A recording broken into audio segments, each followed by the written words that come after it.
1 Corinthians 9 is heat. It is so heat. At the end of the chapter, Paul starts talking about one of my favorite analogies in the Bible, I think. And he says, I became all things to all people, that by all means I might save some. I do it all for the sake of the gospel. Run that you may obtain the prize. So he starts equating the life of a Christian to that of an athlete. And as someone who is naturally very fond of athletics, I love this analogy. He says, run that you may obtain the prize. Every athlete exercises self-control in all things. They do it to obtain a perishable wreath. We do it for the imperishable.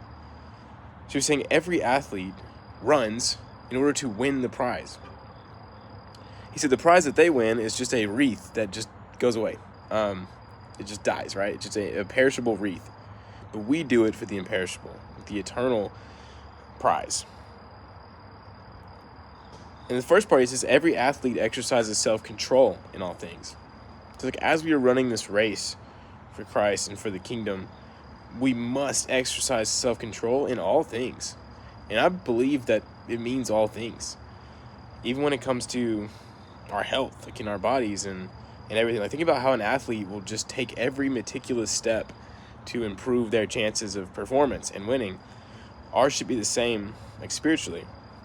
I'm not saying you should never eat like a piece of candy or something, but like our entire life we should analyze through the lens of, okay, does this help me, my witness? Does this help me share the gospel more? And if it doesn't, you need to get rid of it. Pray about removing it. And that's tough because a lot of things we're kind of blind to because we put blinders onto them in our life. Good example is me and my wife were watching The Mentalist. It's like this show about like solving murder cases and psychopaths and stuff. And it's just not a good show to watch, especially at night when we were watching it. And, you know, we just got rid of it. And it was mainly to help like improve my sleep, just to be honest. Like it wasn't even having to do with like sharing the gospel. But now that I have gotten rid of it, I realized how like just bad it was. I mean, it's just bad for your mental to see people like get killed every day and yeah, just psychopaths. Like it's just not a good thing to think about. And that's a small example that for me was big, just removing that.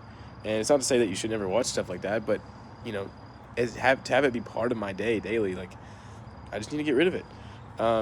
And some people, this could be food, you know, gluttony and being really overweight. Like I don't think that's a good thing to do, because it is bad for your health.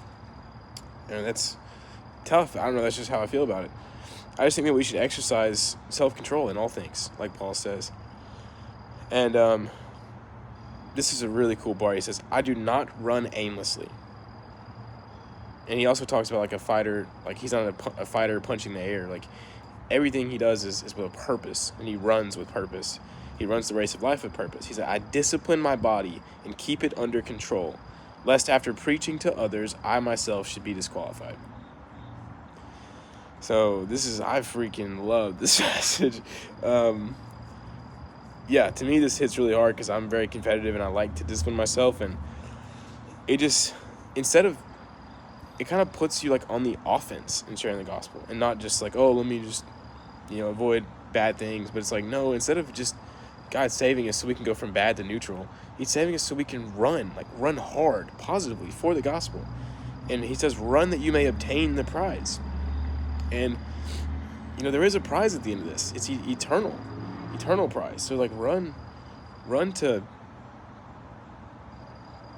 on mission. Do not run aimlessly.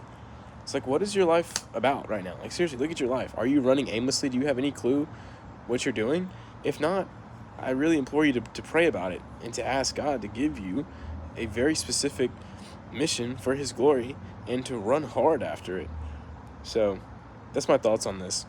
And maybe I'm wrong, but let me know what you guys think in the comments. This is a really cool passage, and I just love it. It's very motivating to me as someone who's competitive, and I really like athletics, to really discipline myself in all things for the gospel, and also to run with purpose. Do not run aimlessly. Everything I do should have a purpose. My business, my life, like everything.